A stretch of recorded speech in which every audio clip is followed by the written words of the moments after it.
crafted an AI masterclass for business designed for 2025 and beyond. How AI can help you as a business owner and how to create expert-level prompts without needing to become an AI expert yourself. But first, let's uncover what is the AI tool that's guaranteed to make me the most money in 2025. It really depends on what kind of company you are, because What are the AI tools that every business owner needs to be using today? And how to turn AI into your personal assistant or even your marketing manager. you will have your own personal ghost in the machine, and you can already build it for yourself right now. I sat down with Goor Moshe, an innovation and business developer who's passionate about making AI accessible, effective, and empowering for businesses of all sizes. Goor is a creative thinker with deep understanding of business strategy and the future of work. Together, we explored all the way from understanding AI basics and the terminology to the most advanced tools available today and how to use them. And we laid out a step-by-step framework to use AI for your business, maximum productivity and growth. Whether you're a business owner, manager, entrepreneur, or someone looking to future-proof your business processes, this episode is packed with practical advice and exclusive resources. For every technical topic we cover,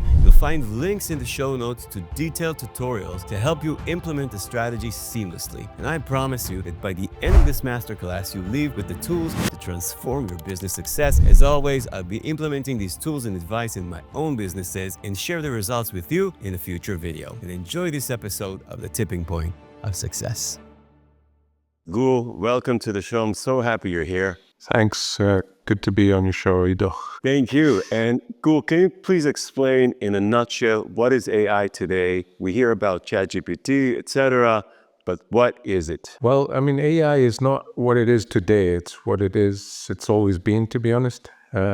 We've been using AI for decades, and it's just become ready for public consumption. So many of our processes in the past have been operated by AI in the background. Over the decades, you had these big companies work on the data that we've been giving it on the internet mainly, and it's just reached that tipping point just like your show, where it was ready to monetize. So OpenAI were the first to just say, okay, let's put it out there in public, with ChatGPT. But Google had been working on this for decades, and so Facebook and the others, and Microsoft and a lot of companies. What it is that it's just algorithms that statistically can predict what comes next. A bit like how we think, but that's done in a digital term. So it's actually just figuring out using little bits of data and attaching them and predicting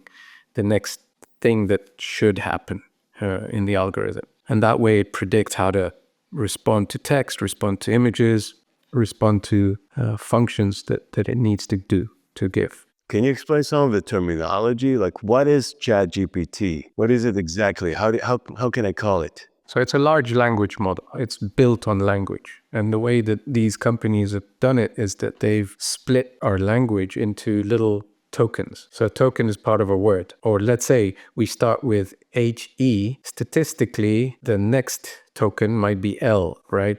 And statistically, after that, HEL, the next token you would expect probably to be LO, hello, and not P for help. Yeah, so they broke up the language into these tokens, and that way statistically it understands algorithmically how to generate a sentence and how they connect to each other. That's very basic because obviously the algorithm is more complicated than that. And the same thing with imagery. If it's a cat, then the fur of the cat has certain kind of texture, certain kind of colors. It understands that on that level. So that's generative AI. That's what we're working with now. We'll be using for the coming years. After that, it's science fiction, really.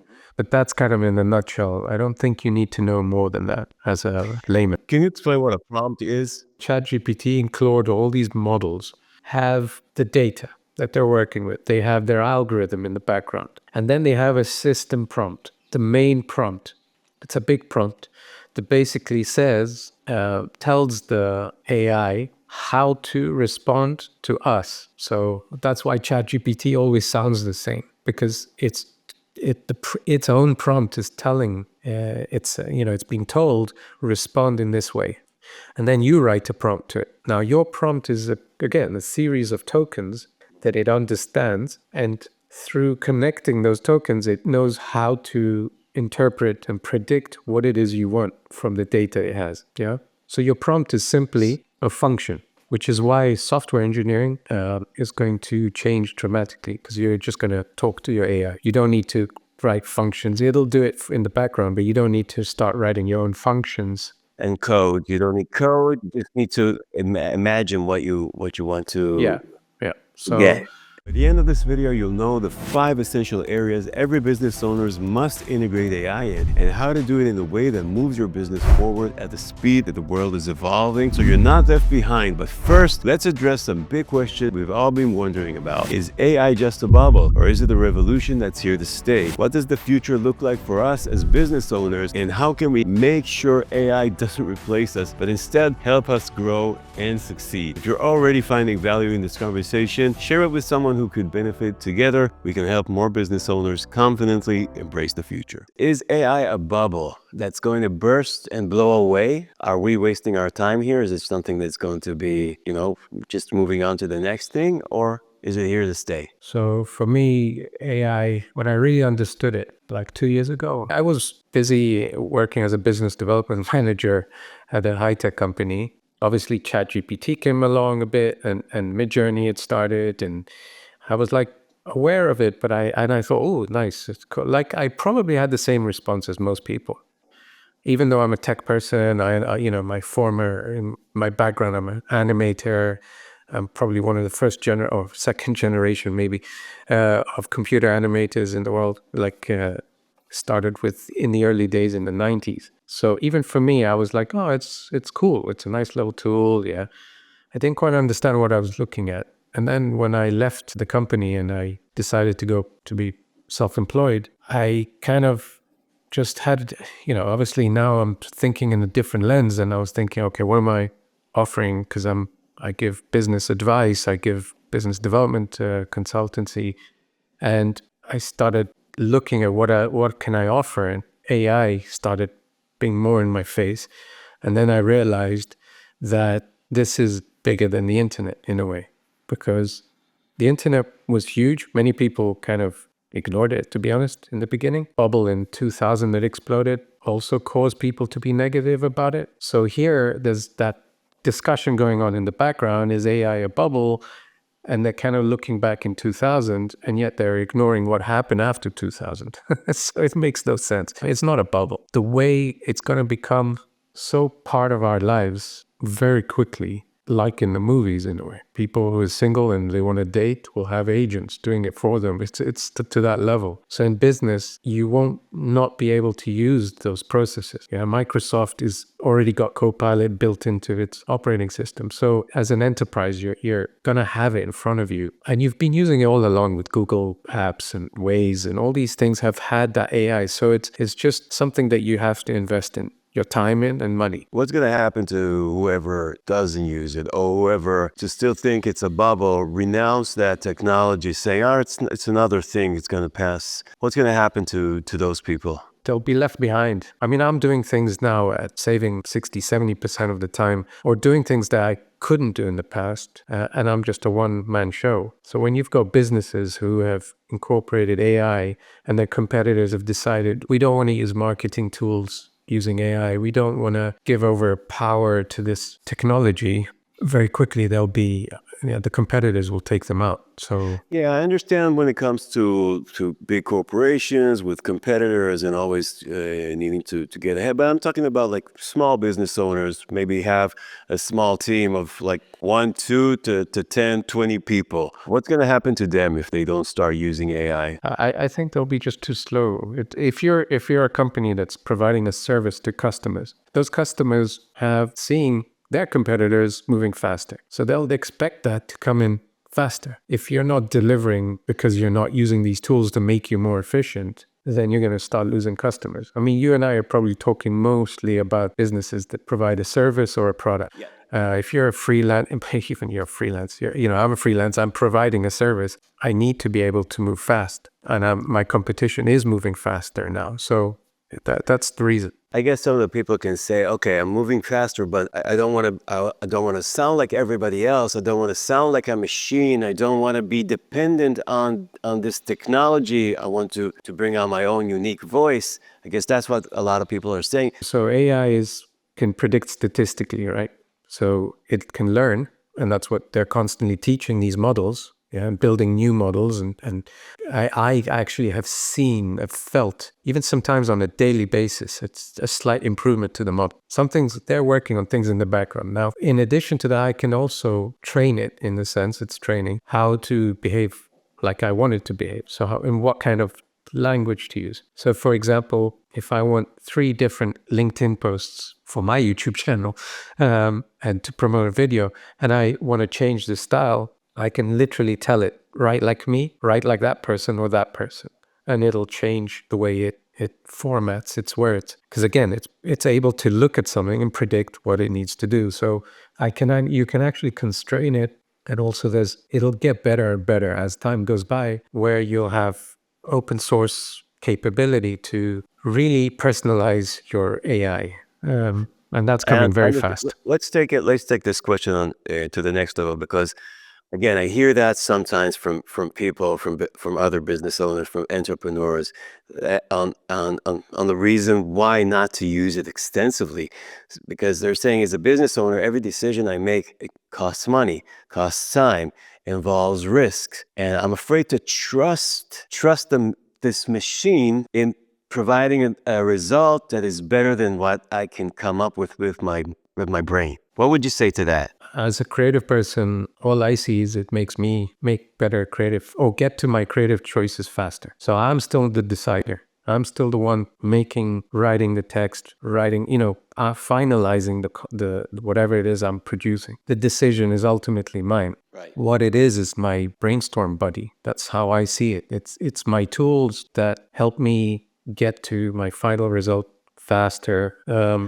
But Yeah, still, you're asking it questions, and you expect to get and you get answers. How can you trust those answers come from a reliable source? As a reliable source. Imagine it like if I've got an AI assistant built within ChatGPT or whatever, as an example. It's behaving, it's simulating another person, right? So I cannot distinguish between that and when I worked in a company with someone underneath me or even above me. I mean, I worked with some VPs, maybe I shouldn't say it, but I could You can trust. say anything you want here.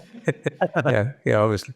But it's like I couldn't trust some of these what was coming out of their mouths. With all respect, I mean, I didn't know if they actually understood what it is that they were saying, or that their thought process was. I mean, I'm sure many business owners and people in business sit in meeting rooms and go, "What the heck is that person talking about?" Right?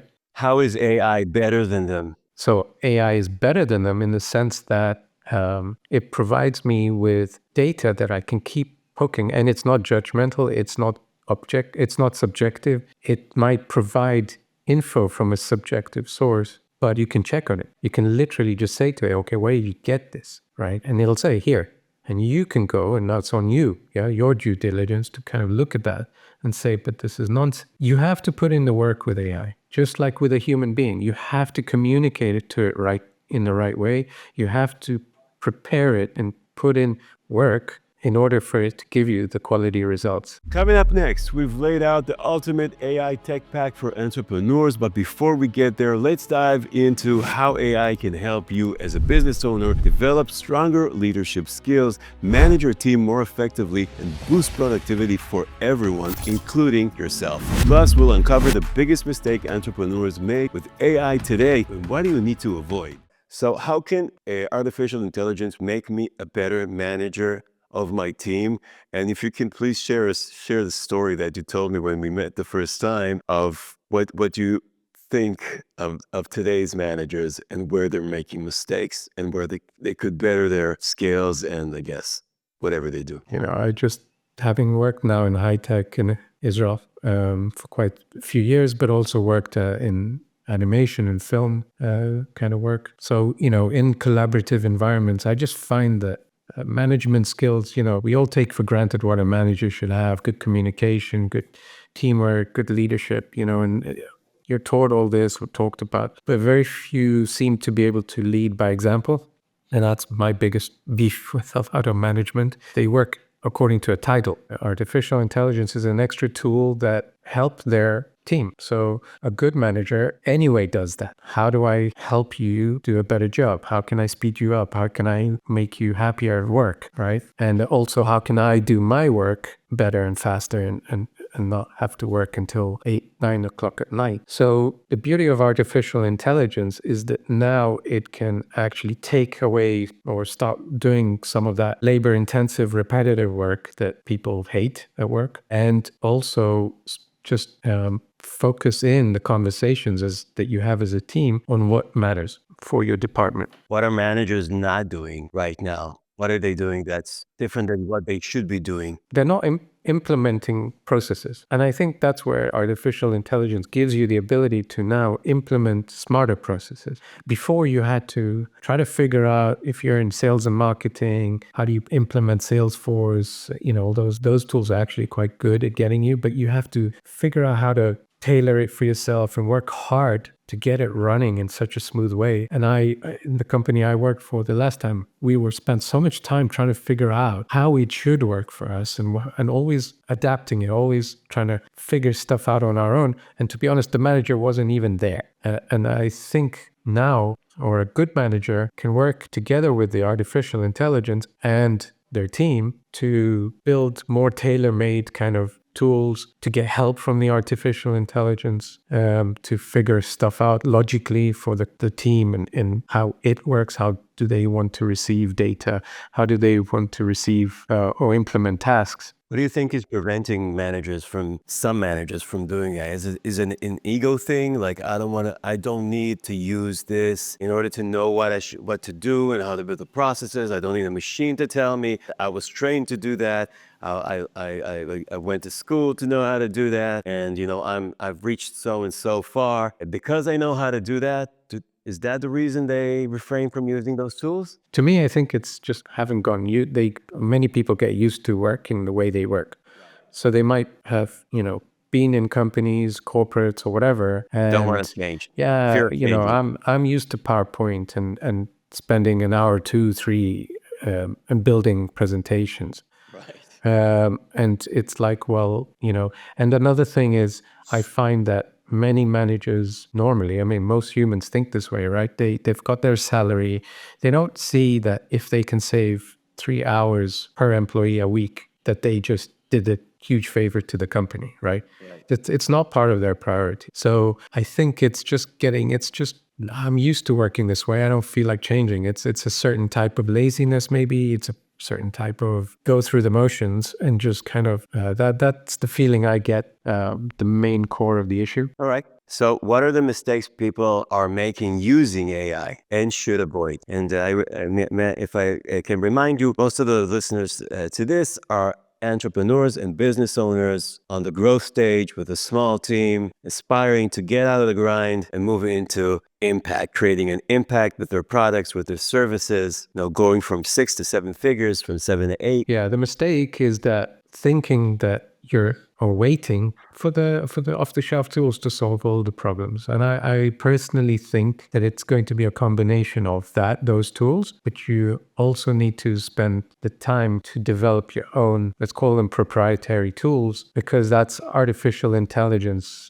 is going to go that way. Artificial intelligence is now going to hyper-personalize everything. So by default, you have to personalize. You have to put in the work to understand what tools help you and what tools don't. So you do need to go through that learning process now. Let's uncover which AI tools you should focus on and which ones to skip. Plus, I asked Goor which tools has the potential to make me most money this year, and his answer genuinely surprised me. But just before we do that, let's address something crucial. Building a business isn't easy, and keeping it running and growing can take the life out of you if you're not careful. That's why I crafted the Burnout-Free Business Guide, a simple 7-day plan to help you reset your relationship with your business, your mindset, and more. You can get it absolutely for free. Just check the link in the description to download your copy today. And now let's get back to the masterclass. What are the AI tools that every business owner needs to be using today? The first one that I would look at, if you can afford it, is not a tool, it's a person.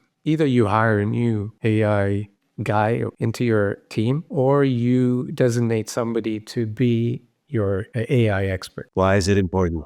Because you need someone could be your IT person, right? But somebody who can understand your processes across the business and say, okay, do we need image generation? And, you might have a business that says, no, why do I need to now spend money on Midjourney or whatever? Do I need ChatGPT? Where does it help me? How would I implement? You have to build a strategy around AI now. So either the business owner does that, learns it. If you're too busy, then you designate somebody. If you can afford a new person, then that person comes in to do and focus in, meaning how do I implement it in HR? How do I implement it in marketing and sales? How do I implement it in production? Whatever, yeah? Because they all need different tools. So that person kind of can track that and kind of look.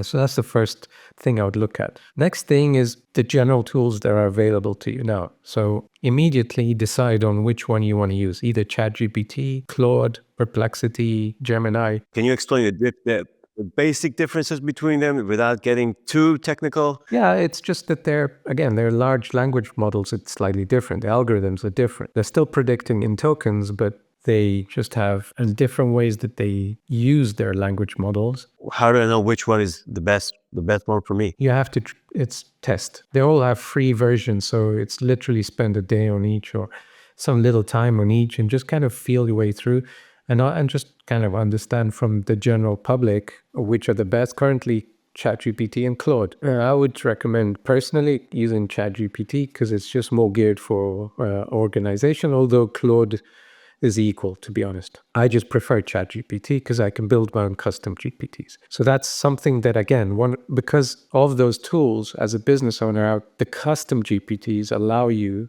or provide a tool that provide immediate benefit to any business. And that's ChatGPT's expertise, if I understand you correctly, right now. Right now, yeah.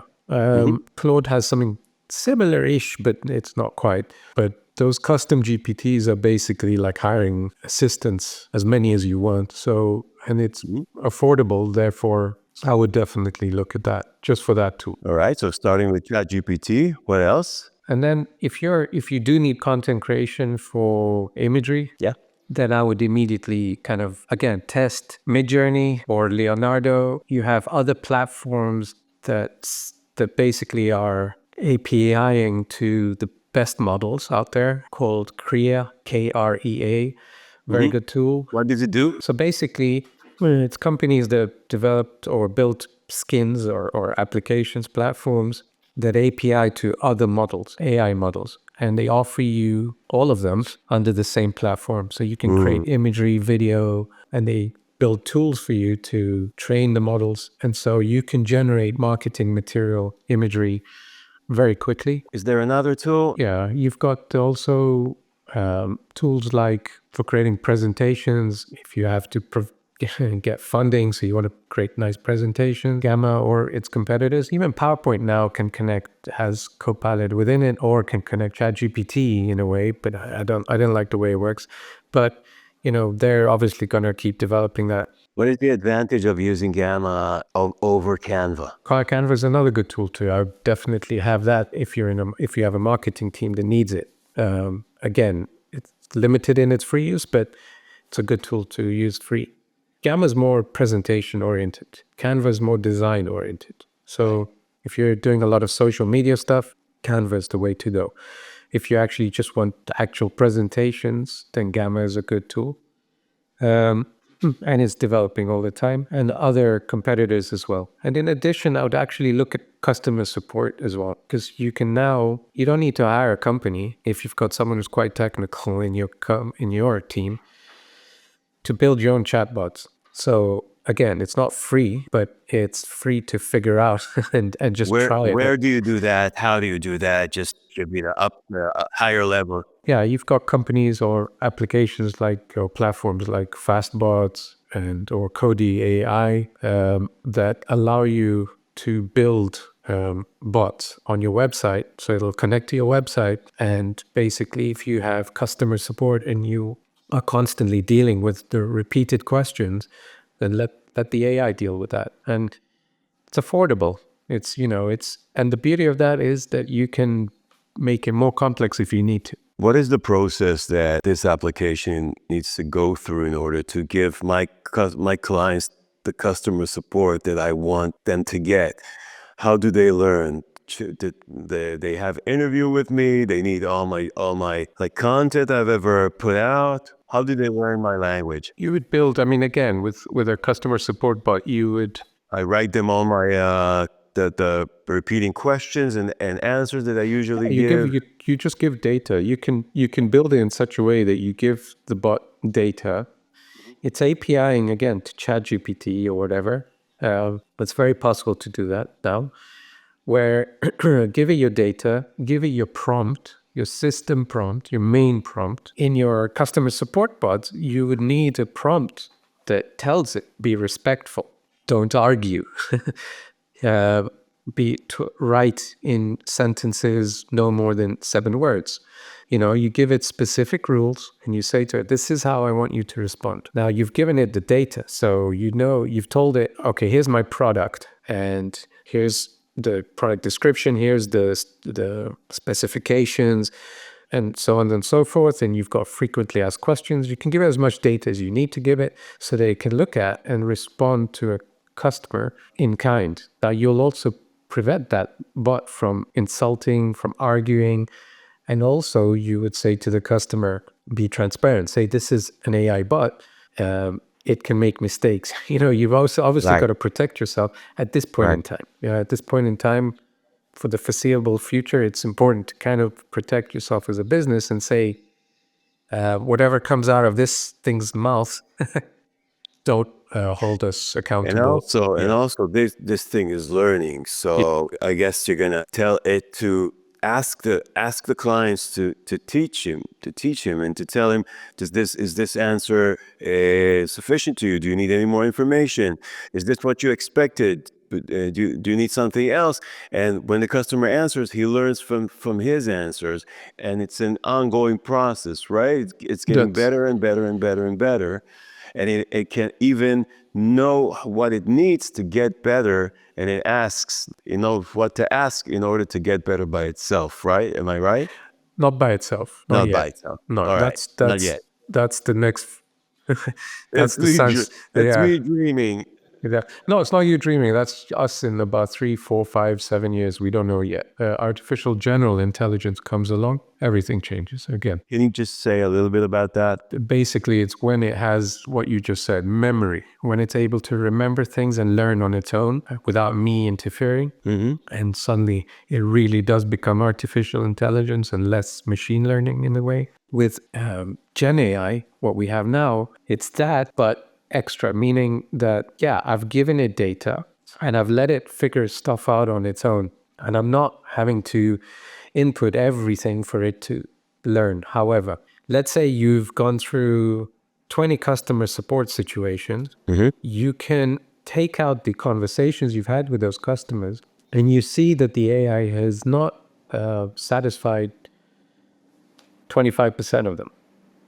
You can give the AI the conversation and work with it and say, look, what we're missing, and try to analyze what went missing in these 5 conversations versus the other 15. And you can maybe build a better prompt for it, add extra data also for it to be more accurate and better, respond better. And then you can let it go off on its own again. So that's how I would think of it also in not just customer support, all your processes. Iterate the improvements. So if a prompt's not giving you quite the right result, fix the prompt, work on it, iterate it. But, it just slowly, even for me, for the last year, I just slight improvements all the time, and the model's getting better. So I just see that my results are getting better out of it all the time. For sure, you're gonna explain how to do that. That's very important for me, for us to give practical tools today, not just talk about it, but just show how it works.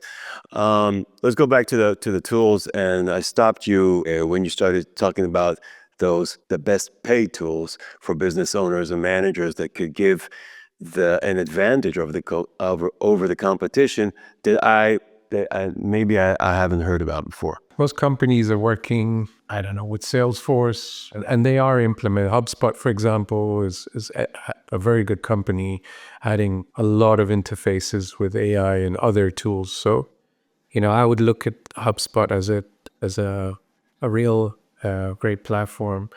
But then so what they're linking to other companies who have developed what I said is their platforms, the API to other AI engines. So the thing I found about Salesforce working with that kind of product is that it required a lot of development or a lot of figuring out, and it wasn't the most fun interface. And I would go and start figuring out how to look around at other smaller companies and how I can connect them where I don't necessarily need to work with this cumbersome, expensive platform like Salesforce. So you look at a platform like or application like Gong. So it's used to record meetings, communications, analyze them. So Gong, and it has competitors that do the same. Where if you're, in sales, we spend a lot of time speaking and pitching, and often you spend at that time is not wasted, but it's spent, yeah. So it can analyze your conversations, it can analyze your meetings and give you data and analysis very quickly. Like within an hour, you can know all your sales pitches and all your conversations are stacking up against each other. What information's coming out of them? I remember prospects giving me data and I just couldn't bring it all together. I would have to write notes. I was like a FBI agent writing memos all the time. And then those memos would get stuck in my notebooks, right? And I have to remember to pull them out. How much do they spend on their raw materials? What are their costs? What are, to try to figure out what the ROI is. So here you have an AI that can immediately start analyzing for you very quickly. Not yet in real time. I'm sure they're working on it, but it's amazing that a salesperson can actually get data within an hour out of all their conversations. Before AI, it'd be hard to, I remember being in sales pitches where I didn't feel comfortable, and maybe I should have not cared as much, but it's hard actually to go to another, especially someone who's older than me, another salesperson and say, hey, you're coming off too strong. You're talking over the customer too much. Pay attention to this. Yeah, I was in pitches or sales meetings with someone who was 15 years my senior, who made me feel like he was 15 years my senior, even though I was above him in the company. Right. Right. So you're in these weird dynamics as humans. And I'm sure we all go through that. As a business owner, if you're the business owner, then I'm the top dog and whatever. But even you as a business owner, dude, you're talking over your customer. You're interrupting too much. Imagine someone seeing that of their boss and not being able to come to them and say, now imagine an AI, which is completely objective, has no feelings, reading your transcript of your communications and say, you're talking too much, and literally to that level. So Gong is being used by a company in London called Attest. They provide sales and marketing services to corporations and businesses, mid to large corporation, sized businesses. And they use it to train their sales team and actually analyze their conversations and saying, you're pausing too much, you're talking too little, whatever, all these things about the way that you present your company or your service. So that's amazing. I don't want to stall too much about one tool. I don't want it to be about one tool. Is there any other tools that you came across that you think are must-have for a business but are not free? You've got other tools like that can also analyze not the conversation you have, but actually analyze the data that your prospects have online, or not just online, but that's most of our data is there now. So tool like Scribe, you look there. It's a tool created by Lead IQ. What does it do exactly? It scrapes information off the internet. Or scrapes content. It reads off content. So even if you have a PDF or a report of your prospect, you downloaded information about them from somewhere.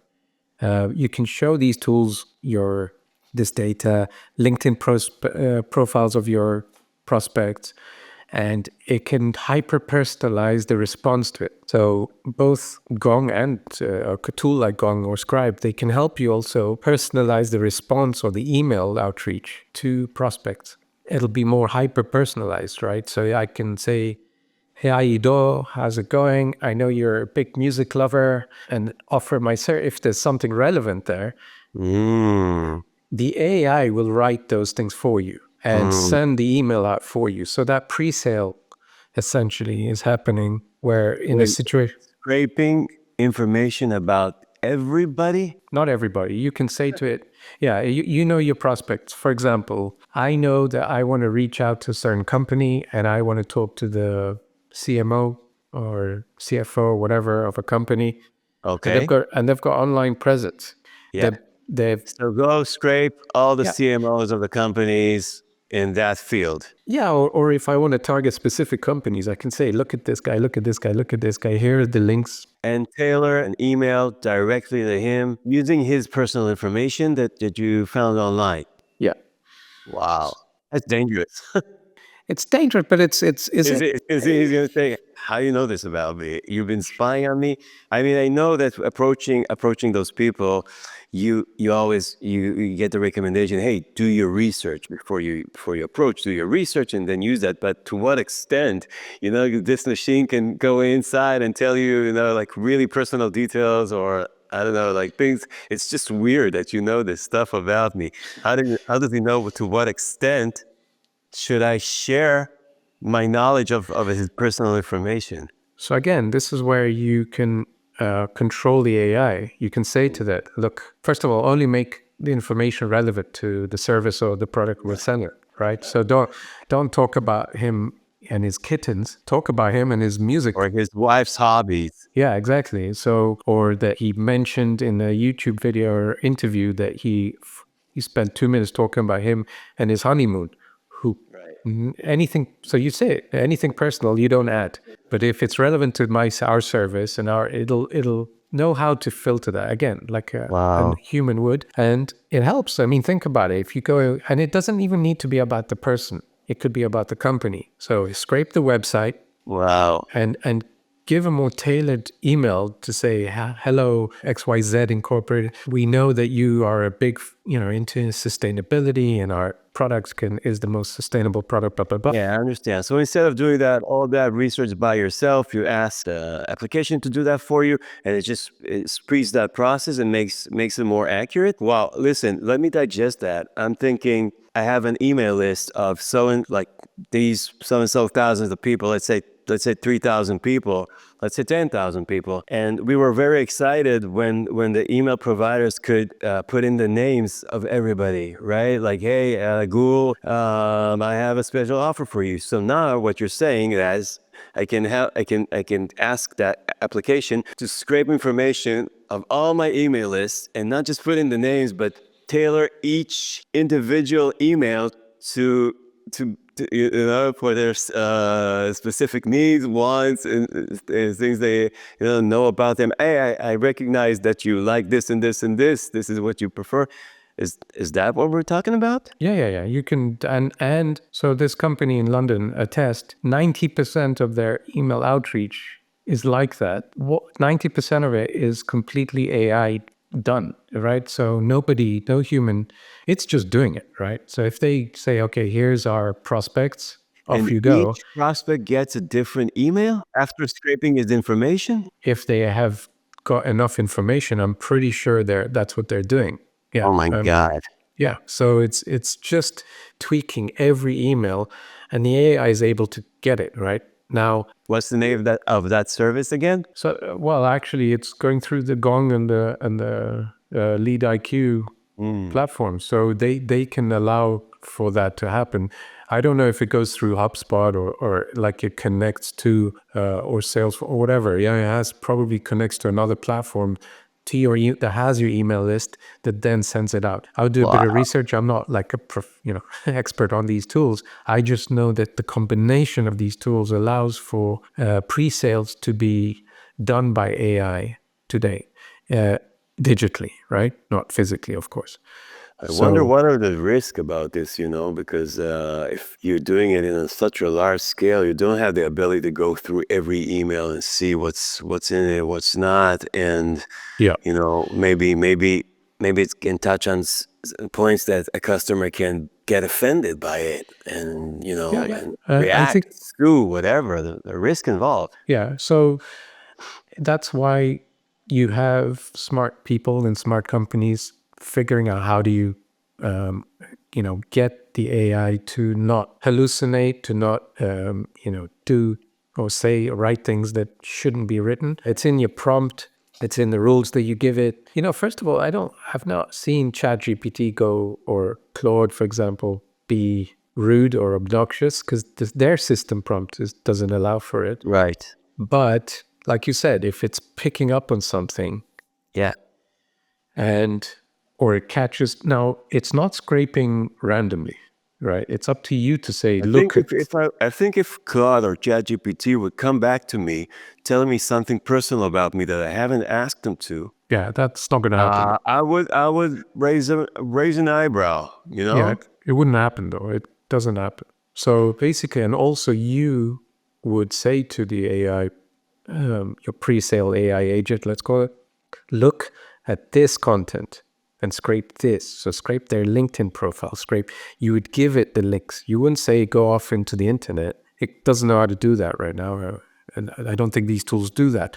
What you do is you say, here's hyperlinks, look at them. So you've kind of given it the data to look at and say, out of this, pull out an info. And another thing is you can automate, and we haven't talked about automation tools. Can move on to it now. You can automate the process in such a way that first send me a draft and I'll approve or disapprove, right? So you can have some kind of quality assurance mechanism where a human says, good, good, good, and just clicks, tick, and it goes, right? So no one's sitting there writing emails, basically. It's just yes, no, yes, no. So that's, I would say you have human quality assurance, of course. But when you've got that capability of personalization, what you end up doing is improving your sales results. Right. Okay, so what if I ask you what is the AI tool that's guaranteed to make me the most money this year?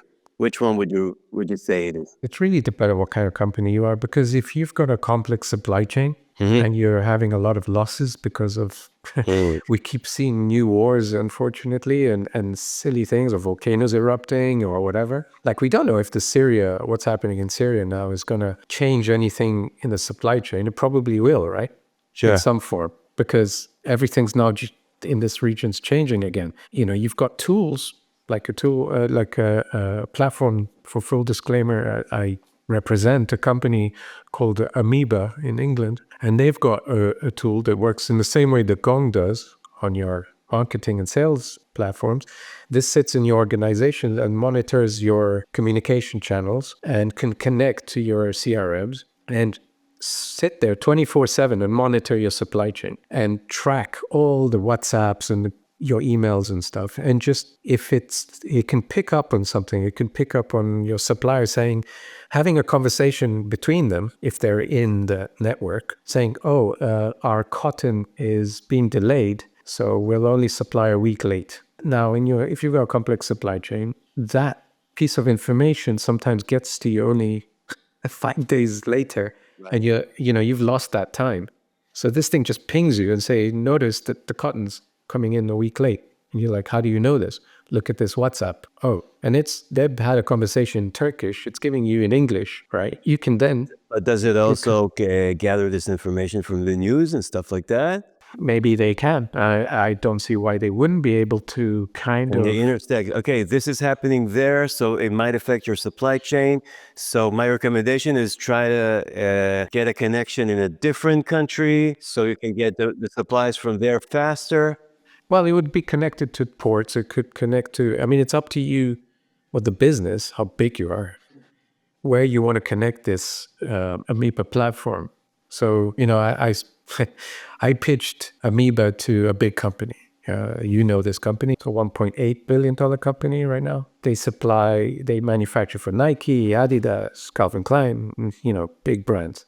And they used to be my customer. Now, so I pitched it to them because I know them, and they were like, nah, we use the system that Nike made us use, or whatever, right?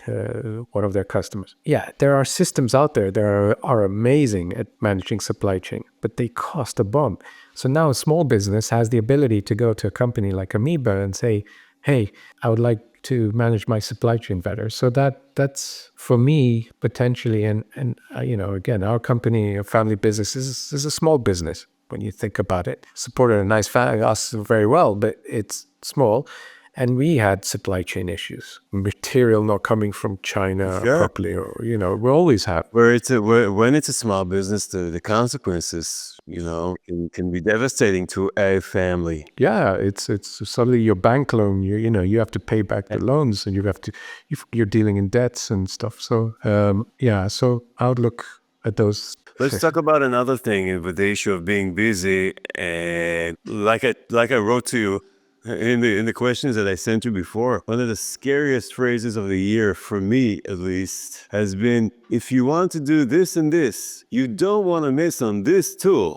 We've already talked about so many tools. It's like I'm already pretty freaked out. So what's the framework that you recommend for choosing which tools I should work and which tools I shouldn't work with, and which tools I shouldn't even bother with? Is there like a framework for that? Yeah, it's what's the end result. Yeah, you have to understand what your end result is. You have to understand what you need. Based on what you said, you do have a lot of social media. You do have, but is it graphic work? Do you need realistic images? You've got to understand what it is you need, right? And then what you need, say, okay, what are the best tools that provide best? Like, do I go to, how do I replace Shutterstock? I go to Midjourney. Okay, you choose one of the good tools and you work it with it, and you get good at that. Like I say, ChatGPT or an LLM or a chatbot like that is a must, I think, in any business. That would be step one. But it's like for every action, for every different little action, there's a tool that presumably is doing it better than ChatGPT or better than others. It's like I need to have dozens of tools in order to cover all that. Yeah, it's a good question, and it's a confusing thing to most people. What do I go with? That's why I think the chat bots like ChatGPT are a must, because they help you in the daily stuff. They're also your search engine. So because search has entered ChatGPT, I've stopped using Google search, or I haven't stopped actually. I've dropped it by 50%. Sure. So already it's a tool that you end up kind of just interfacing with regularly. Once you get used to it, even that's just recording ideas. Yeah. It's there and it's recorded and now it sits there. It's not the best interface for that, honestly. They need to improve that, but they would. So that's like something that for me is by default, you need to have. We all need to start kind of working with these tools. You can use the free or pay, but as an organization, $20 per person a month or 25, I don't remember. It's not that much. Right. It's really not that much. But then the question is that you have to say, okay, I want to build my business. I want to increase sales. Then the question is, what tools are out there to improve my sales? So do I need to grow my leads? Do I need to have better quality leads? Those are very specific questions that you need to answer and say, okay, which are the tools? And like you as a business owner say, but I want to focus on that, or and less on customer support. Or you could say, no, those are my two main important. The rest, HR, I'll hire it. Because I can talk to you about HR, AI in HR. But for some companies, it's important, very important. But maybe you're someone who knows how to hire well, and you trust yourself, and you have a system. You say, no, I'm not going to spend my time dealing with that. So I think it's basically just really filtering out the stuff you don't need, and then allowing and just kind of focusing in and saying, okay, what are the results that I want? Can I figure it out on my own? So can I do some online research and figure out and find Gong on my own, find a lead IQ on my own, and reach out to them or download them and install and get customer support, and just spend that R&D work, because we all have to spend that kind of money and time to get myself working with these tools. Do I go on YouTube and find out, do some videos on reviews on these products? Because the thing is, these tools like Gong, they're advertising very good numbers, but they can increase by 8, 10, 20% response of emails you send out to your email list. Now, out of those, if suddenly you've added an extra 1%, 2%, them as customers, 3%, then was it worth it? If that I can answer that for you, you can answer that for yourself. So, but they do give you better results than just saying, we just got to be better at sales. You always have to be better at sales. You always have to know how to sell, what the wording is, what are you offering, and dealing with your pricing. But I think it's looking at it really on those terms. It's no different than any other technology. I look at the factory we have as a family. We manufacture hydraulic equipment and install cranes on trucks, stuff like that. And I remember my brother bought into the factory a water jet machine that cuts metal. And for a few months, that thing sat. What did he spend? $300,000, $200,000 on it? I can't remember. That thing sat for quite a few months, 6 to 9 months, barely cutting. And I said to him, what the hell is your ROI on this? He says, I don't know. I've measured every cut to be X amount, thousands of dollars in price. And then boom, a big project came along and it paid for itself. It immediately starts just churning that stuff out. That had you not had it in your factory, you would be cutting using a slower method or outsourcing it, which would cost you more. So it's the same. I can tell you now, in the other way, in the other side of this, you see all those services and they all look so great, and you start, just buying another subscription, another subscription, and they start to accumulate, and you use some of them, but you don't use all of them, and you keep paying for them, and you don't even remember how many you got. I don't even know how many I got right now.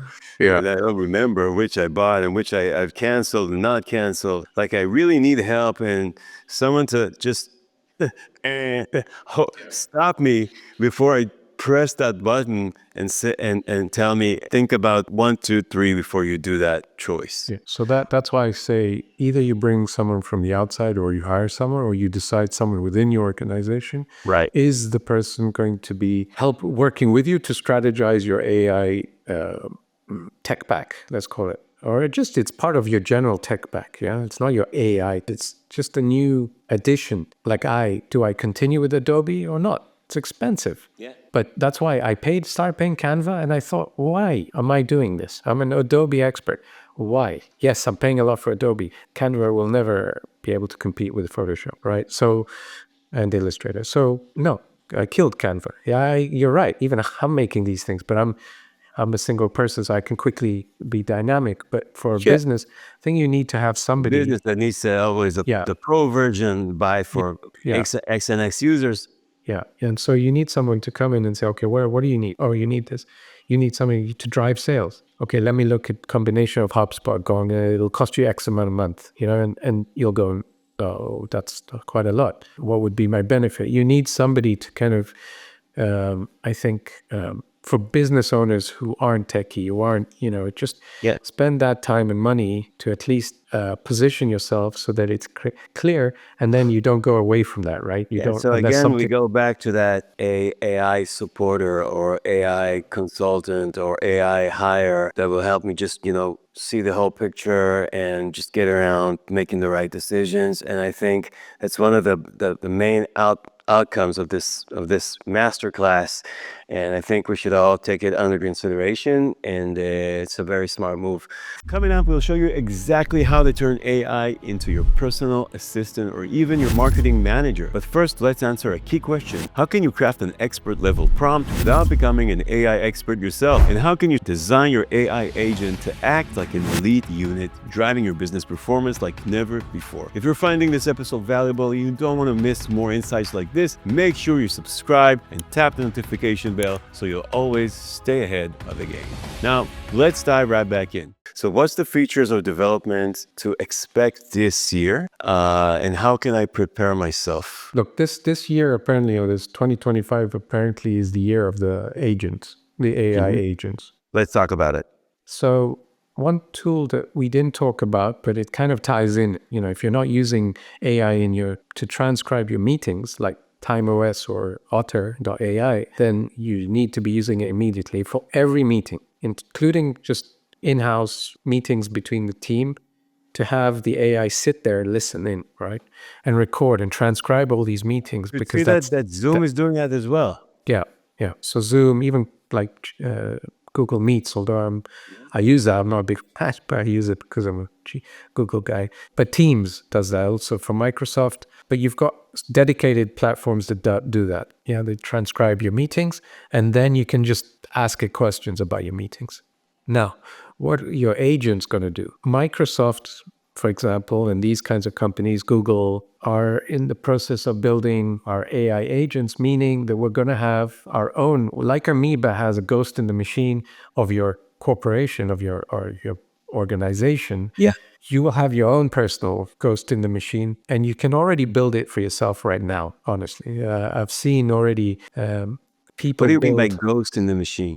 It means that you've got your AI sitting in your computer and having access to everything, and you can literally tell it, just make sure my file systems is organized. Now, if you explain to it what that means, all it does is it's there to just kind of do work for you in the background. So it'll be able to monitor your emails, which you can already automate anyway through Zapier and Mate.com. You can build automation tools that observe your emails and manage your emails, your inbox right now using AI. Yeah, it requires a bit of work. You could do it. It's not an agent. It's an automation tool that uses AI in the background to provide certain functions. But how is it different from what I have today? I mean, today, even in my Gmail. For example, I can build a bot for you, automated through Zapier or whatever, where I can say, look in my inbox for 24/7. All emails that come from Ido, I want you to respond. Right.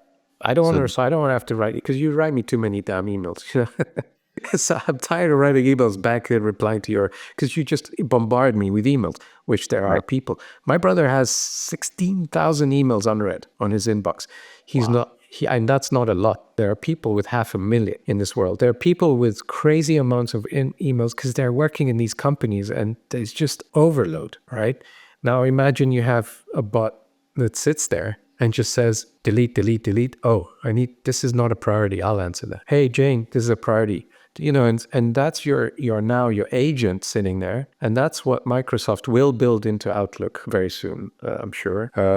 Google will have that. So that's coming up next year. That's what they say. I hope so, because I would love to have. Now, the thing is, I can build it now. So using Meta's large language model, which is an open source model, means you can put it locally on your computer. Therefore, I do not need to upload anything to the internet. And then I can talk to it locally and build a tool that basically says, here's the access to my computer. Can you create a directory structure for this project? And it'll build you a file structure that makes sense. Yeah. Because it's an AI. So the fact that we'll be able to kind of have our own agent on our phone, on our desktop, laptops, and it's able to just assist us in ways that are personal. Yeah, so and do stuff. I guess that's it's a major difference. Instead of today asking questions, copying and pasting and iterating, it's telling it like, hey, I want you to post a social media post each day.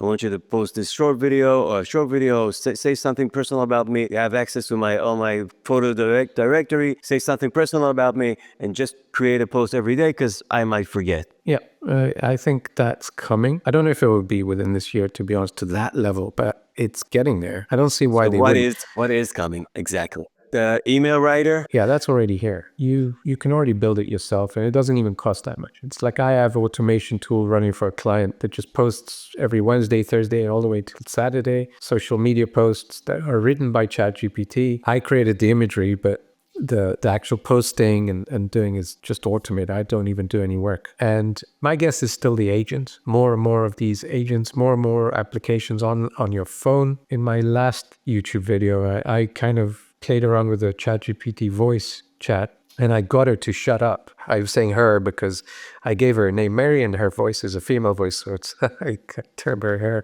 But I managed to tell her, look, just don't respond to me if you don't hear your name. So that means she can sit there on the table, it can sit there on the table and just listen to myself brainstorm Now, if it has context, the one thing I'm waiting for ChatGPT to do is APIing to custom GPTs, the ones that I build within ChatGPT for myself. Yeah, because I can customize it specifically to do specific functions. But right now I can only type to it. When I have access to it whenever I want, then I have access to these agents and I can call on them at any point. And if I then can give it access to data that I want, then, I might not have one agent that does everything. Maybe that's 2-3 years down the line. I don't know. But if I have a few where I have one for emails, one for meeting summaries, one for, marketing material. For example, if I have one that's monitoring finances, so it's getting updated constantly with my monthly or bi-weekly figures, you could be like, hey, can you remind me what the cost is of this and this and this? And boom, you get an answer. So it's like having your own PA walking around with you at all times. That's what's coming, I think. Amazing. Should I prepare myself in a certain way, or when it comes, just learn it as fast as I can? Yeah, I think it's really hard to choose the right tools. I think you've got, like I said early on, it's picking somebody in your organization to start learning these things and playing with them, reading about them and understand and building a tech pack that works. Because, for example, if I were to go back as a manager in any type of business, I would start building my own proprietary tools, meaning custom GPTs that help the organization. Build just certain tools that meet my needs and our needs as a team. And whatever's coming, they'll come. But you need to have these tools working for you, because when you look at the business aspects of it, the cost saving, it's big, right? I mean, another issue I had with being as a business development, which means being in sales, how hard it is to convince potential customers or even existing customers about their hidden costs. If I can save you 5 to 10 hours per person a week, would that impress you? For some reason, people go, but I when I go from real sales, yeah. And it's got this nod, but this kind of glazed eye. And it's like, how do you not want this, right? How do you not want to reduce the amount of work? Talking about supply chain, we had a guy in supply chain, he'd be working about till late at night. In the weekends, he'd be working. And I'm like, why? When I can save you this time. So I would be already working on automation workflows. So can you build automated workflows in make.com, for example, which is what I use, but Zapier is more expensive. I prefer Make because it's cheaper. But there are other tools like them, which are even cheaper, that can build your automated workflows that provide or do the tasks that you do a lot of. You have to find out if they can, because they can connect to a lot of applications. But we had a lady spend 3 weeks, I think 3.5 weeks, collecting customer profiles, data of companies that we wanted to sell into in Italy and Turkey. She went through online and scraped as much information as she could, and it was a lot of PDFs and text files about their finances, their customers, and she sat on each one and built a file. 3.5 weeks of just going through it and putting it all into Excels. Now I can say, hey, AI, put this, takes half a day. Yeah. So that's 1 month's salary just saved because I have this capability now. Amazing. Yeah. Let's go back to the prompts. What do I need to know on how to create expert level prompts, and how can I do that without being an AI expert? The thing about AI that I've learned working with these tools is that it's actually, I think, made me a better communicator. What it forced me to do is be more crystal clear, at least in my written work, about what my tasks are. So to write a good prompt, who is it? What do you want from it? Why do you want from it? What you want from it? You asked, who is this? Yeah, who is prompt? Who is the AI impersonating, simulating right now? Yeah. So every time I ask ChatGPT something, it's in context of something. And the word context is critical for the artificial intelligence. Because again, remember, it's dealing with predictions. And the second you give it a context, then it's able to predict better. So if I say to it, you're a marketing expert, It's not going to talk to me about baking, right? I've already told it, it's already been given a certain framework in which it has to operate. So you're a marketing operator, and you're a very experienced marketing operator that focuses on social media, even more focused. Yeah. So I tell it who it is. Then I say to it, I want you to write Facebook, LinkedIn, and Instagram posts, and I wanted you to do it in this way. And you start breaking it down into steps. And it's exactly like if you were to hire a new person, to give them good direction. And this, back to management, is being able to specifically guide and ask your team member, I want this from you. And I had weird conversations with ChatGPT that made me realize, oh, it is about communication. It didn't give me what I wanted. Exactly. So what I said to it is, don't correct yourself. Explain to me what happened here that went wrong. What in my communication can I improve to make you better? And I thought to myself, oh my God, that would be how I would like to respond to my team member if I was managing them, to say to them, okay, what in my communication went wrong that caused this issue? So to make it simple, what you're saying to me is, first, define its role. Yeah. Second, just treat it as a person. Talk to him as a person. Tell him what you want to do to deliver, and in what tone and what language, and what to be aware of, what to put emphasis on, about. Yeah, and More, what not to do even. and what not to do, and just keep on doing that until it provides you with the exact results that you need. Yeah. Anything else? If you give a good prompt that's crystal clear and structured, and then say to it, okay, and you can even ask it, do you understand what your role is or what you're supposed to do? Tell me what you're supposed to do. If it answers you in kind, then you go, okay, good. Provide, go ahead. Would you recommend asking him, you're saying, I'm giving it the role, I'm giving him the assignment, and then I'm asking him, do you know what you're expected to do before you do it? Tell me. Yeah. If it's good, okay, do it. If it's not, I continue to put more information to get it more accurate. Yeah. And then, because again, what you're doing is building context. Yeah. Before it starts actually working on something. And I would say, if you get a good prompt, I would always save them on your computer. If you're paying for ChatGPT, I would build your own custom GPTs with that prompt in that. So then it's saved and that's its behavior. Talk to me about a custom GPT a little bit. Well, a custom GPT is just an extension of ChatGPT. What it is just that now I can give it that persona that we just talked about and call on that persona, and I don't have to reprompt it. It's already built in. It's got data that you give it, so that data is now sitting there. I don't upload personal data, of course, because it goes to OpenAI and they train with it. So even they say they don't, they do. But if it's just data about your company that everyone knows or things that you don't mind sharing, then you can build your GPTs that basically, and I use this as an example in a video where I created this fake department of mine where I gave it my department structure, who the people are in the department, what their roles are, what their characters are like, and also what my business is. Here's my website, all the information that's relevant so that the GPT knows how to interact with each of the team members separately. So if Bill decides to reach out to it and ask her a question about what kind of marketing strategy is best for this product, it knows, hey, Bill, you're the marketing manager. I think the best strategy is X, Y, and Z based on the information you've given me. And so you can basically tailor it to specific functions. And that prompt that we talked about, that's what's called a system prompt that sits inside the custom GPT. If you built it well, you don't have to go through this iterative process that you usually do in normal ChatGPT interface. It's figuring out how you can combine all that data quickly. Yep. So, and where does it make sense? Because you don't want to spend time on things that just, you end up managing the thing itself. And that's something you have to be very careful with AI. And that's the mistake. You asked me earlier what mistake people make. It's seeing these shiny balls and spending time with them. It's okay to spend some time on them because you start understanding, I need to drop this. There's so many tools. I'm an animator, filmmaker, and I have a YouTube channel about AI. And yet I haven't done one video on AI movies video yet.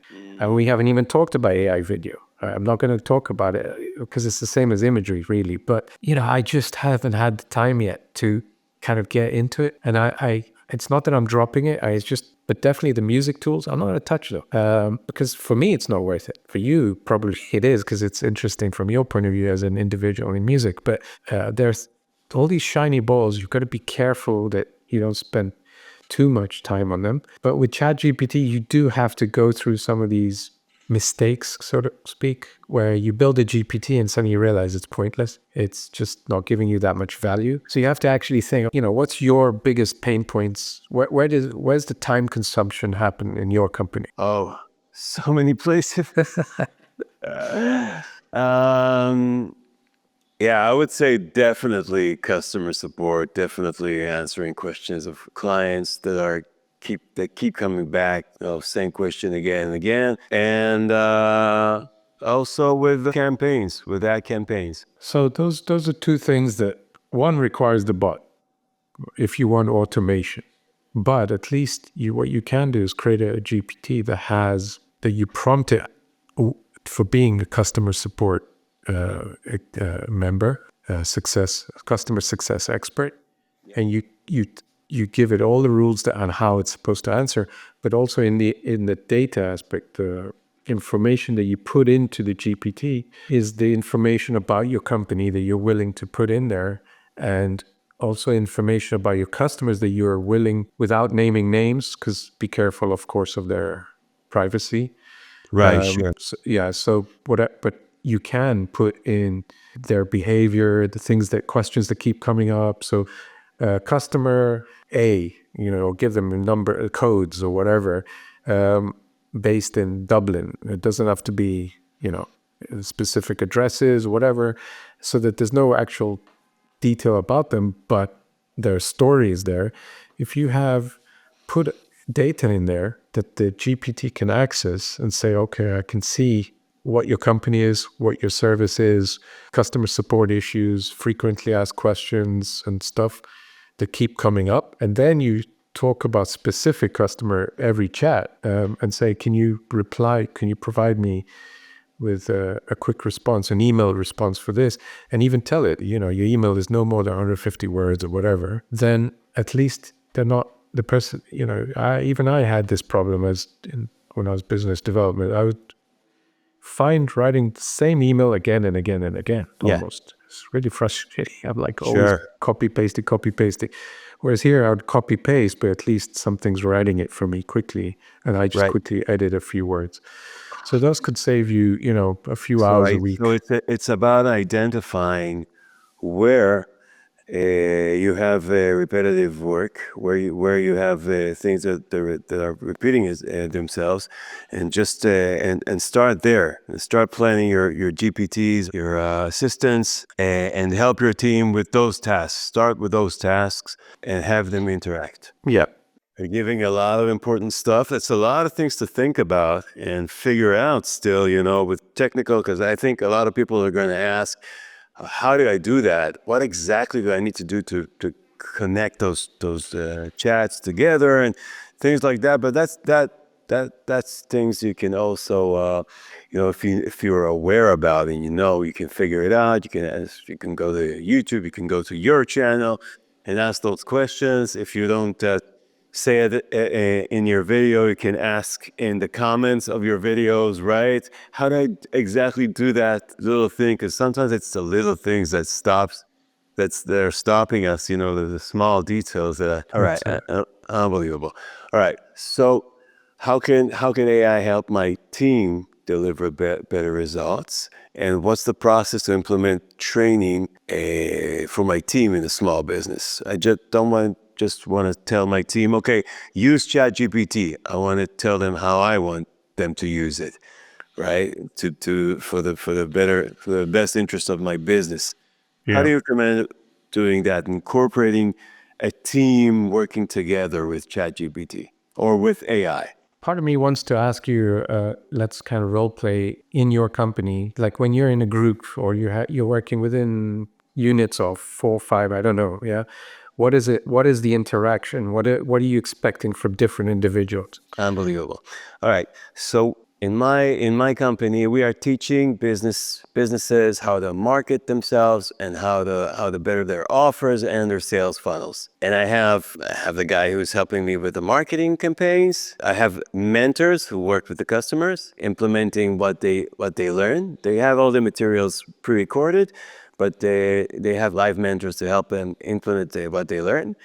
I have salespeople, administrative assistant, and an operation manager. Have the same data about your business and provide it to different GPTs, for example, where one GPT is helping the marketing person create these campaigns, content for social media, written content. So that person can have the conversation with a custom GPT about building content and strategizing that content for how to market your service. Then ties into another GPT that has the same data of your business, but has extra data fed into it, into each chat, into each conversation, which could be in transcripts or written form or of some kind about the customers. So he's mentoring the people, or whoever's mentoring customers, customer support, basically, or customer success, has another GPT that helps analyze that information, plus understands everything that you've given it in the How background. do they interact, all these different GPTs? So in the same conversations, you can actually call on them one at a time. So, and this is something I just recently started using. It's a bit late in the game for me, but for example, so I wrote a script for a video. Actually, no, I brainstormed an idea for a script. Yeah. So again, imagine me brainstorming a marketing strategy and trying to, feed it, reports from HubSpot, Salesforce, whatever, and just kind of strategize something. And then while I'm brainstorming, I'm like, okay, I think I need to call in my GPT for marketing because that helps me build the marketing strategy for social media, for example. Mhm. So I can type in the at sign and call in and bring it into the conversation, which it now knows has the context of all the brainstorming I've done, and say to it, okay, can you write me some posts based on what I've just written? I don't have to tell it. Oh. All it has to do is read. I don't have to explain to. Imagine I brainstormed on my own and I come to you, Rather and I say to you, tag another chat. yeah, I tag it into my current chat and say, Wow. come in here and just keep going. And I'm chatting to you. Like imagine I'm gonna explain it differently. I brainstorm and I come to you, Idor, and I say, hey, can you provide me with content? And you'll be like, what the hell are you talking about?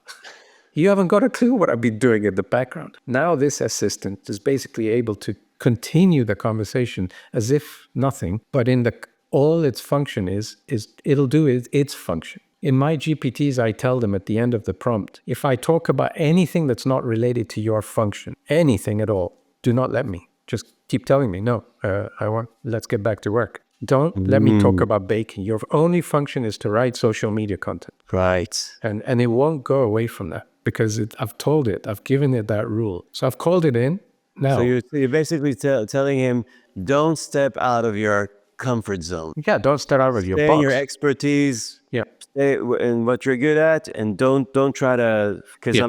I'm not gonna trust any other any answer from you on subjects that I haven't trained you, Yeah, it's just or don't give me anything. it's to make sure that I'm organized in my work. Yeah. So I don't let So it what go you're out of saying, that in my team, everyone in my team needs to have their own GPT, like and share them assistant. because now I can say, hey, you see this conversation, I'm going to share it with you, Ido, and you can continue talking to it now and bring in your GPT, and we all share GPTs. So for example, the marketing person might say, actually, I'm also mentoring a customer, or Ido has asked me to mentor because we're overloaded, I need to mentor.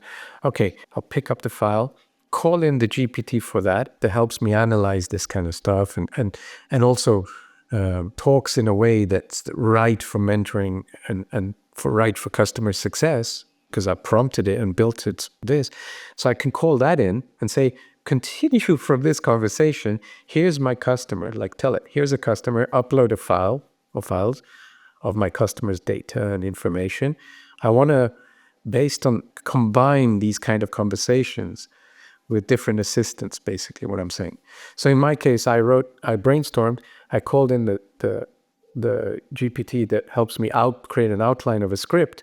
And then I called in a GPT that builds my LinkedIn post for the video in the same conversation. Yeah. And each gave me different things. So it's kind of having a whole team of assistants who are very focused on their own specific functions. I would definitely build that into your team. How you train it, like you said, how you start with one, and then you'll see, and you have to basically understand why you're building it. So what do you need? Yeah, so you need one to help him write content. I think so, because it's quick. Yeah, I write a LinkedIn post now, which sometimes normally would take 20 minutes to tweak the wording and figure out how do I emoticon, blah, blah, blah. Boom, I've got it in seconds. Now I just edit.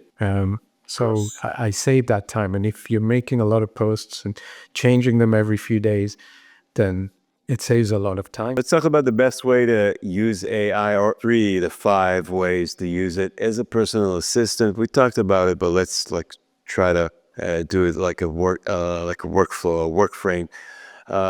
To use AI as a personal assistant or my right hand, with virtually no cost, as you say in one of your videos, to boost my productivity and improve my workflow with email, reports, meeting summaries, presentations, and so I can become a better strategist, leader and manager.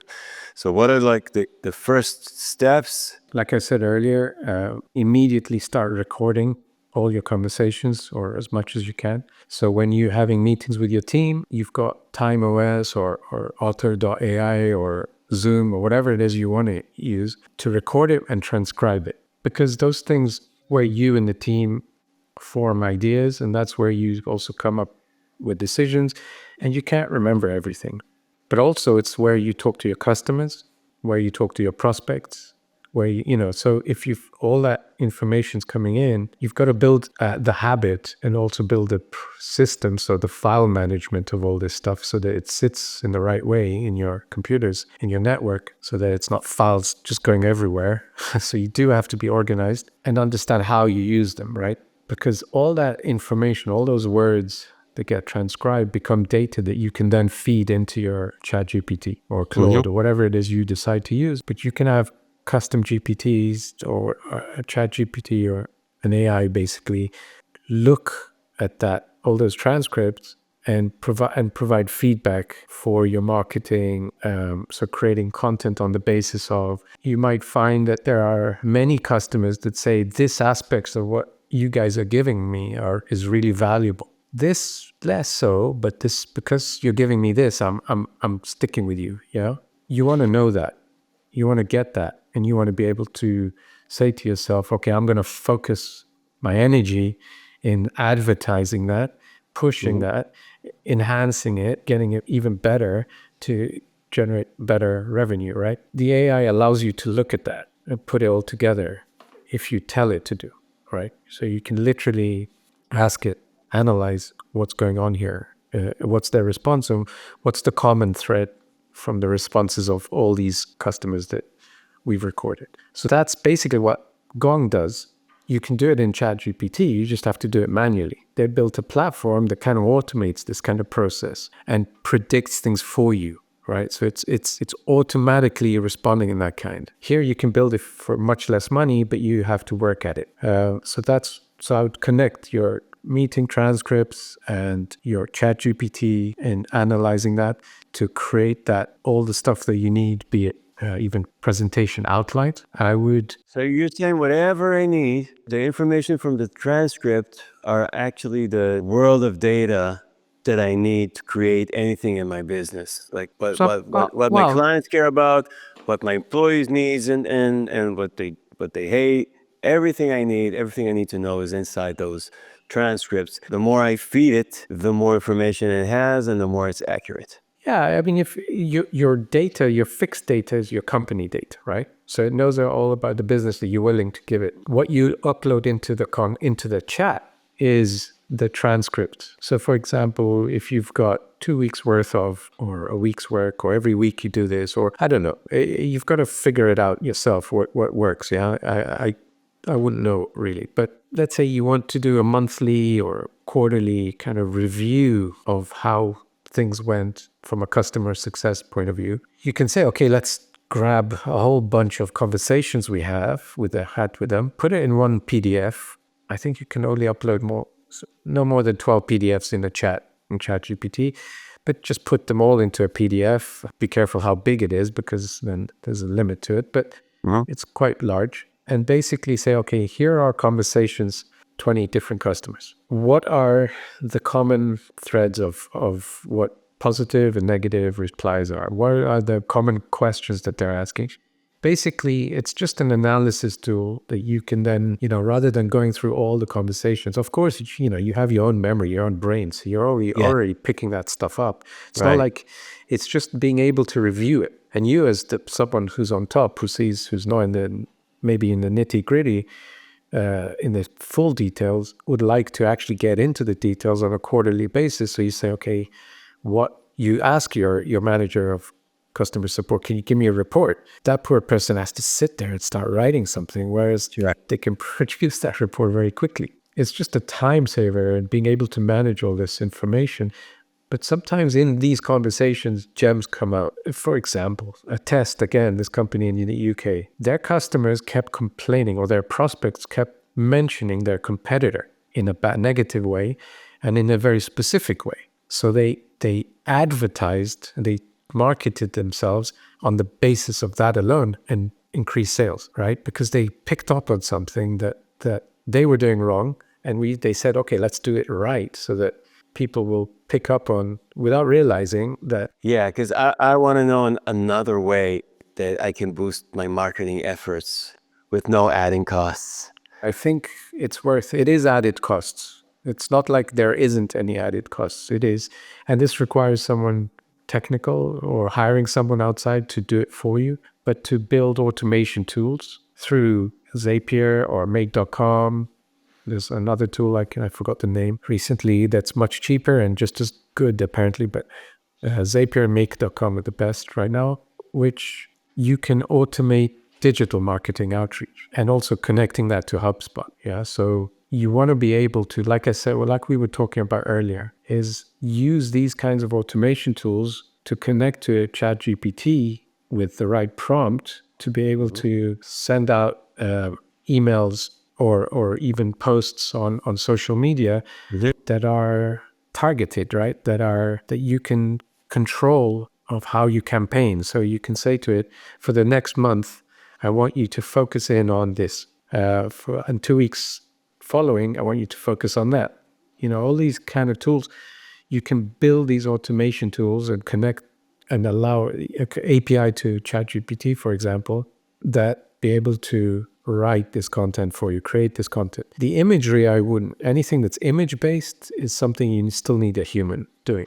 If you do need AI imagery, it's not something that's like semi-automatic. It's somebody has to sit there. It just happens much quicker, and you don't need to pay Shutterstock anymore. So with automation, because I don't know why, but every time I hear this word automation, I get a little rash somewhere on my body, because so many things you need to work and think about. But that, if I understand what you're basically saying, is I can automate like the information that I get from what we just talked about, the transcript of calls with customers and what they're saying to me, that what's good about my product, what's not good. They can take this information and automate that into my campaigns, change my campaigns in accordance to this information, and automatically. It's just much quicker. A human still needs to come in there and tweak things. But for example, I'm doing an automation now for a Pilates studio. She's a one-man show, one-woman show, 6 beds. And I never thought about it, but she has to work hard at renewing her customers, because it's not like she builds a customer base and that's it. People leave the neighborhood and now she has to get new people. Students come in and then they bugger off. So she's always having to market, the poor lady. And she said, I don't have time to also do Instagram, Facebook, and this, and then take photos. So I told her I can take at least the loading up of posts and creation of the written content off your shoulders. Now, I didn't want to put it on my shoulders. I just said, okay, ChatGPT, here's how you write a social media, a Pilates studio. Here are images, text on the images, and then automatically it keeps posting it up. Now, suddenly she said to me, but I need videos. I can't just have images. Well, again, the automation tool's set up in such a way that I just kind of, okay, add a new flow, copy paste, boom, done. When do you want it going up? Friday. Okay, so I moved the one on Friday to Wednesday. And, it's just, I don't have to start, like once I've set it up, I don't have to work hard to have this new added functionality. Now, if I wanted to add a strand where she said to me, you know what, I want only month January to have this campaign of images. Sure. It's another thread. January, on these days, here's the content in the folders. Go to my Google Sheets, off you go. Right? So I spend 2 hours working on it, switch it on, basically say go and forget. And that reduces a burden on her for sure. And the thing is, I don't even bring her new leads. But what I do give her is she's busy advertising on Facebook. She knows how to do that. So she's getting new leads, but those new leads end up going into her Facebook. And if her Facebook is not dating itself and showing newness, then potentially they're going to say, nah, I don't want to. It's about marketing, branding, right? Sure. So that's I think it's a really important tool to have if you are doing those kinds of tasks. So I could save him a lot of hassle by building something like this, but he's just too busy, and that's an issue that most business owners have. They're just too busy. So if you're busy, go build those tools.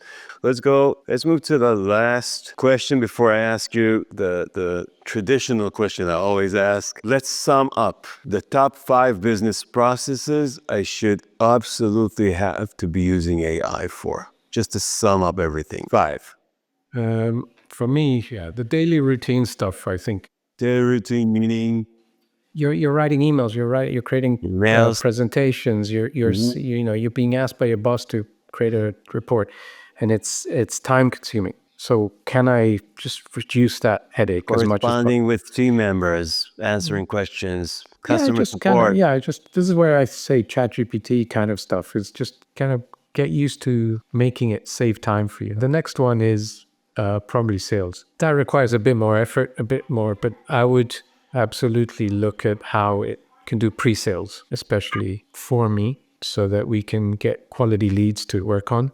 The next adjacent one, of course, is marketing. So how do we help brand better? Because a lot of businesses need to brand better. So visually, no, but definitely in terms of wording, in terms of copywriting, to get rid of the fluff. Be direct, be quite clear about what it is you're selling. I'll give you an example. Walk around an exhibition, any exhibition, because I've taken part as a host, be part of an exhibition, exhibiting our products in huge exhibitions. And I'd walk around and I'd be looking at the walls going, what the hell are you selling? And these nice big fonts and this. You're not even telling me what you're selling, right? It's all nice looking, but there's no word that says digital dyeing, dyed thread, or something that I can say, oh, that's that. So how could AI help them? Look at your existing content and see how you can word things better, how you can help with the copywriting and make sure that the message is clear to whoever's reading what it is you want from them. Yeah. So it's through these tools that we talked about. Yeah. So marketing. That's the third one. What's the fourth? Customer support is fourth, where again, you can just help yourself communicate better, even if it's automated or even not automated, or semi-automated. At least you can start kind of even educating. If you're in a country where you've got I was a company here in Israel where our customer support, their English wasn't great. Israelis are good at English, but I'm a native speaker in English. So I would hear their conversations with customers and I would be like, no. So how do we train them? It could be that you create a GPT to train them to talk in a certain way. Talking about different languages, if you're dealing with the outside world and you've got customers from all over the world and their English isn't great, they can write to you in Portuguese and you can communicate to them in English. You now have your own personal translator. Another big advantage. So that's 4. 5 is if you're a company that has a complex supply management system, then you have amazing opportunities, you don't have to spend the money that the big companies do. All right. Before the concluding question, Gul, if anyone wants to be in contact with you, learn more about AI, learn more about what you do, and maybe even use your services, where can you be reached? So I'm on LinkedIn. So my name, Goor Moshe, Moshe. We'll link it in the show notes as well. LinkedIn, that's one. And my YouTube channel as well is a good place to kind of see. I kind of talk about the basic tools of AI generally. And I've forgotten my tag of AI. It's Goor-AI, I think, or Goor AI. We'll link that, of course, in the show notes as well. So this was only the scraping the surface. And if you enjoyed this masterclass, you're going to enjoy Gul's videos. They're amazing. They deep dive into each one of those of my questions. They deep dive into them, give you all the nitty gritty, and also the explanation of how to do everything technically, because we haven't really touched on that today because we didn't have the time for that. We've only, talked about it and created the awareness. If you want to know really how to use everything, Gul in his video teaches everything. It's everything you need to know about AI. He's the guy. Gul, thank you so much for the time you've invested here, a long time right now. My last question to you is the question I ask every guest that comes here, and it's, what does reaching the tipping point of success mean to you? It's being able to build a process that kind of runs on its own with you just overlooking and just being able to kind of, stand back and just kind of observe and only step in when you need to. I love that answer. It's so typical that you've answered that. Expected. Amazing. That's a great answer. And what I love about this question is, like, really each guest answered it differently, and it's always like on the spot. So loved it. Gul, thank you very much for all your time. Thank you for your knowledge. Keep doing what you're doing. It's so important this time. It's like, hey, we need someone to guide us and give us proper instructions and be our light in all this chaos, to be our guide. So thank you very much for that. Thank you so much for watching today's episode. It truly means a lot to me. If you're ready to take your business to the next level, don't miss out on my free Burnout-Free business guide. It's a simple 7-day plan to help you reset your relationship with your business, improve your mindset, and achieve more while staying balanced. You can download it right now by using the link in the description. If you haven't already, check out one of these 2 videos. They're packed with insights to help you take the next step towards the tipping point of your success. Go ahead and press one of them, and I'll see you there.